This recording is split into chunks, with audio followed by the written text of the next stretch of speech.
Hello everyone and welcome to a new video. In today's video we're going to show the Family X3 some much deserved love. Lately car review opportunities have been scarce, so I've decided to put together a different type of video just to see if I can make something enjoyable to watch with the ingredients that are at my disposal right now. The plan is to vacuum the car as best as I can and then give it a nice jet wash.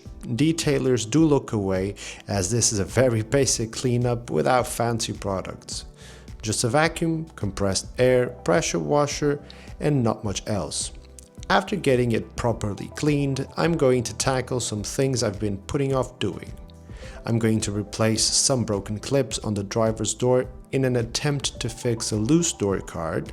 I'm going to replace the rear wiper blade and arm, seeing as the one I had installed previously is quite flimsy and the wiper no longer wipes properly. Brand new fancy schmancy pollen filter, and lastly I'll be replacing the rear license plate, seeing as the one currently on is quite perished and for some reason it's riveted.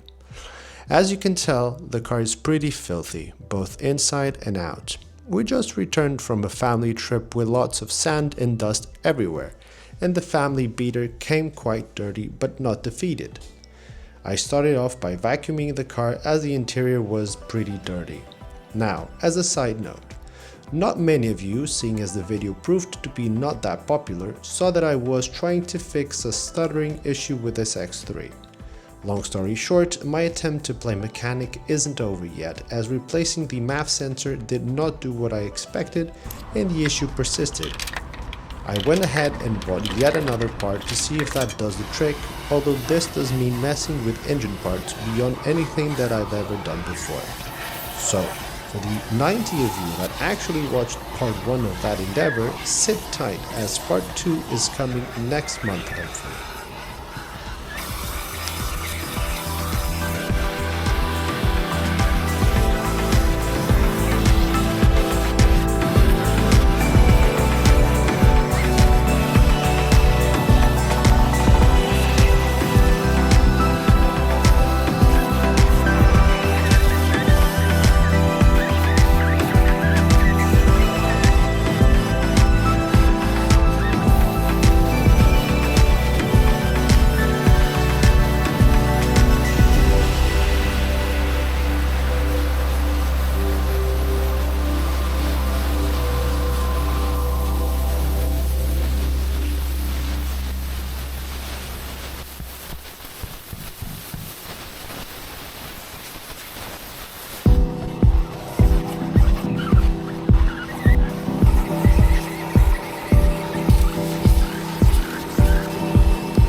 Looking much better now.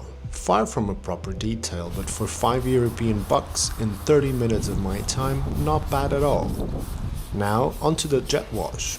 I used a readily available franchised, not sponsored, and I also decided to use a Geon's wheel cleaner product with that iron remover thingy that smells incredibly bad, as these type of products usually do.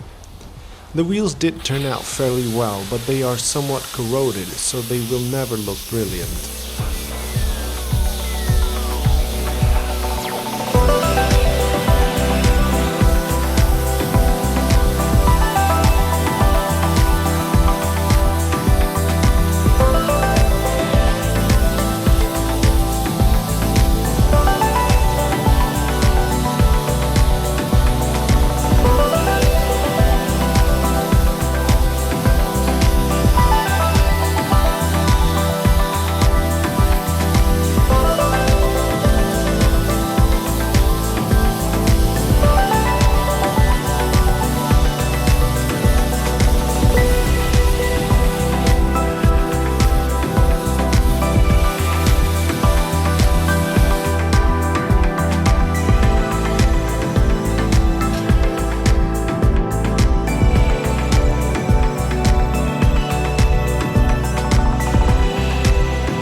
On to the little tasks I've been putting off for some time now.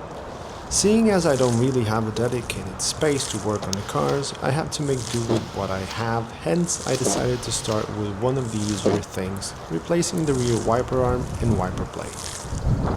I bought a couple of years ago a new arm from what turned out to be a crappy brand, and the arm now looks super flimsy. The wiper itself wasn't doing a great job at wiping, and it usually hopped on the glass. I decided to buy another arm and wiper to give them a go. Overall, a super easy job, and hopefully my OCD will be better now.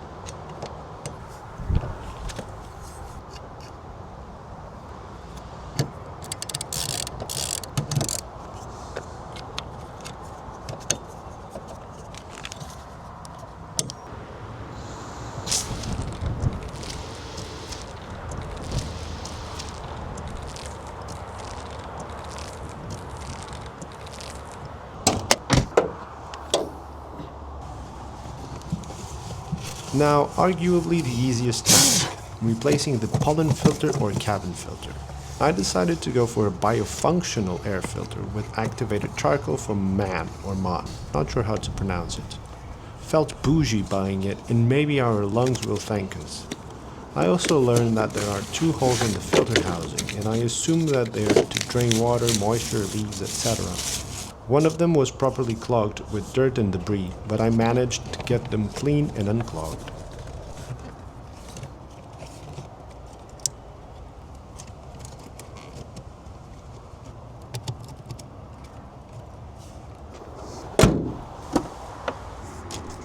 Now, this is a 19-year-old diesel car, so rattles are sort of plentiful, and I'm not strong enough to actually go after them, nor do I love this car that much, seeing as we treat it more as the family beater.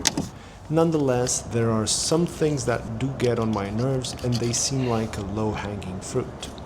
One thing that really bugged me was the fact that the driver's door card was loose at the bottom, so I bought some clips in an effort to make this right. What I imagined to be a quite easy task turned into more of a nuisance, because first I bought 2 types of clips and the ones I installed first weren't catching on the door, so I ended up slightly bending some plastic bits. Luckily I decided to give the other clips a go, and they worked well. These clips did come with some felt on them to prevent rattles. Nonetheless, I had also seen some videos on TikTok of people using felt tape to minimize rattles with these types of clips, which does seem like a good idea, and I gave it a try also. All in all, this task was not too complicated. I just had bad luck with the clips and the plastic bending.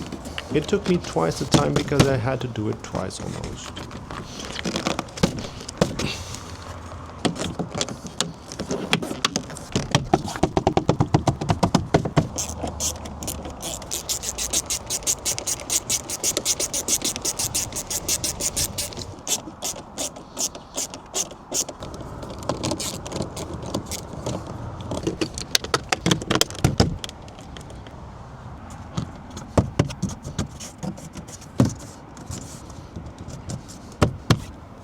And last but not least, the license plate situation. Usually license plates are held with screws where I live, but some people do use rivets. I needed to remove them because the plate itself was badly perished and it looked really bad. Having never dealt with rivets, I researched and found out I would need to drill them out. It took a couple of tries to actually get it to work, and also my drill was shutting off despite being fully charged, which made it a bit more difficult also. In the end, I made a bit of a mess and I ended up pushing the rivet body inside the boot door. Now, seeing as I had no ruler, I tried using a level gauge with a ruler on the top, which proved to be quite difficult. In the end, I used a piece of metal string to measure the distance between both holes on the boot and then drilled them on the plate. This actually worked pretty well. And for the final touch, I thought I would have screws that would fit, but I was wrong. I ended up using some long screws that did the job to hold the plates so that I could drive to a hardware store, where I then bought two 5x25mm screws that grabbed onto the boot holes and sat perfectly flush with the plate. Overall, quite easy things, and despite having run into issues and lack of experience, I enjoyed the process very much, and it always feels nice to fix and put back together something by ourselves. I hope you've enjoyed this little video, and I do have more videos planned, with some car reviews in the mix also. If you did enjoy it, please do consider subscribing, and I'll see you on the next one.